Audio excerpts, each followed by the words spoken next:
Before we start today's video, I want to take a minute to tell you about what you're about to see. You're seeing a video that I made way back 1997, 98, back when all we had was 8mm cameras. And they worked, and they were small enough after the 3/4 inch or the VCRs, big heavy cameras. We went to the 8mm, and that was great because you can move around, you can get some shots in a boat or wherever you went. And what you're about to see is a video that I made that many years ago on walleye fishing, and particularly walleye technique, which was explained with the spinners.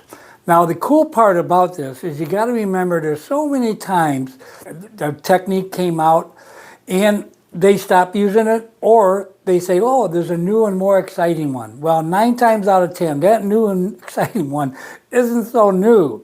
It's because it's just a recreation of something that's already been successful. And the spinner-based thing here, I still use that every time I go walleye fishing. It's still one of the best baits of all. So take a minute and take a look at it. You might like the way that's produced and the way that this particular thing, now you got to remember the age, how old it is, but the technique is absolutely the same way I use it today. So I hope you enjoy it.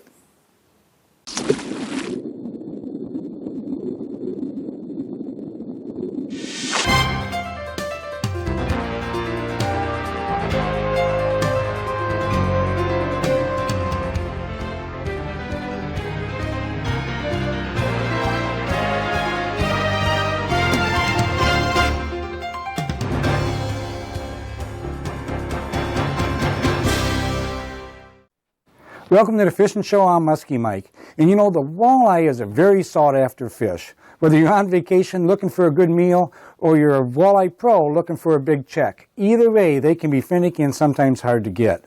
One of my favorite techniques is really using the spinner rig. Perhaps you've heard of it and call it a Lindy rig. Either way, it's an effective technique. A few years ago, I did a segment on the show on how to set up a spinner rig. So let's pull out of our archives now for some of the old segments that still works in setting up the spinner rig.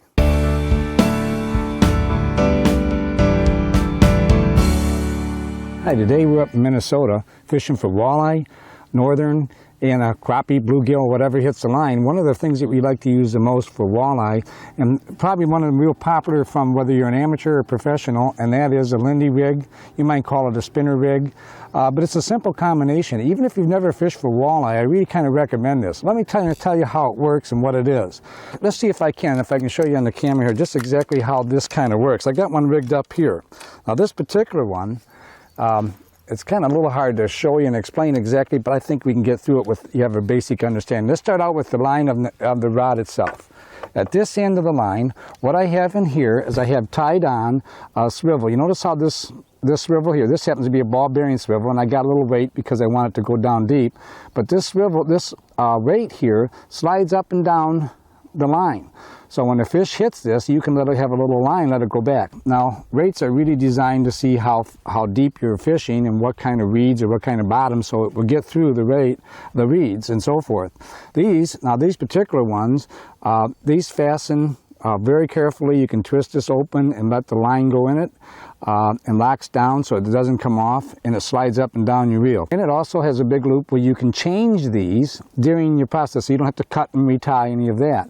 The next thing, it goes back here into a spinner. In this particular combination of the leaders, again, about 3 feet, maybe a little more, and it goes back to a spinner with some beads on it that attracts the fish. You get a variety of colors on this and a variety of color beads.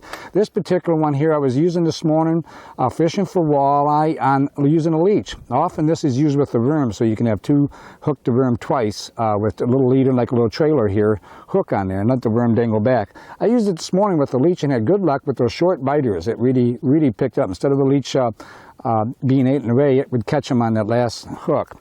If I can show you this again, this whole combination here now, what it does is when you drop your line out and you let it go down, this goes down to the bottom like this goes up and And as you're pulling through the water, your leech or whatever on the back of this, when the walleye comes up and snaps that, because they bite real light and you need to have real sensitive line, especially live bait, you need to have that line go back. So when the fish bites, you give it a little slack. Now watch if you can see this in there.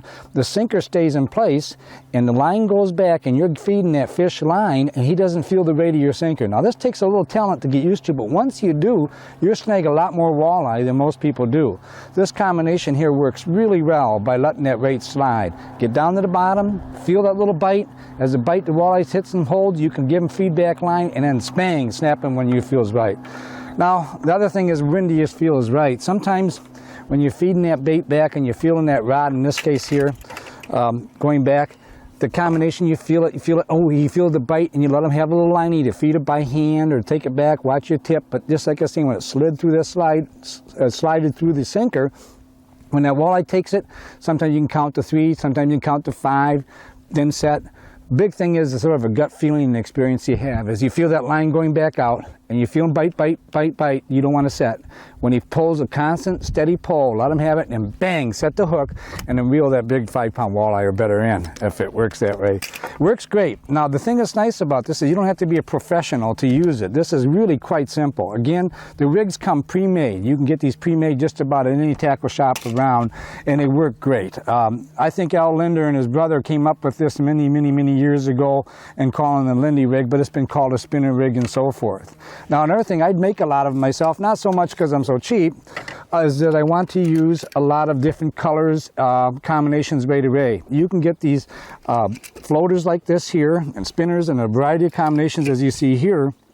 I put the beads on it, adjust my own length, and then you have some on hand right away and you can try and experiment with different things.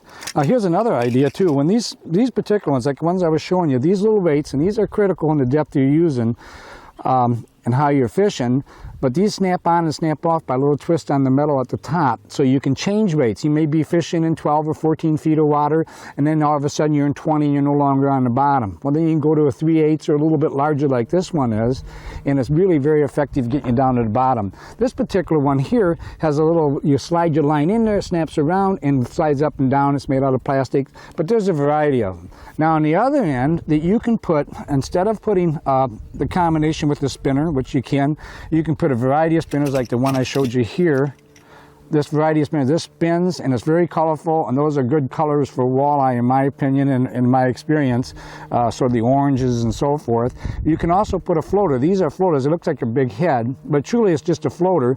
You hook it on your line, this floats through and this has a little wobble, goes like this, and you can put a leech, a minnow, and just about any live bait that you feel comfortable with or what you've been hearing at the bait shops working for them, you can try on it. Here's a small spinner float where this floats up, so it floats your line up behind it, your bait up, and it will spin at the same time. But these float, so when your reeds are down there, now that helps adjust your leader. If you're in, say you're in 20 feet of water, but you have about 5 or 6 feet of reeds on the bottom, you can adjust that length of your leader to the rate so the reeds float up. I like using a floater jig there because that will float that head up of your bait up over about top of the reeds or the edge of the reeds. Now, if you're in a sandy bottom or a rocky bottom and it's pretty well flat, but the walleyes are down there tight to the bottom, then you want to shorten that leader up, whether you're using a spinner or however, but you want to shorten the leader up so you're just off the bottom so the walleye come up and get it.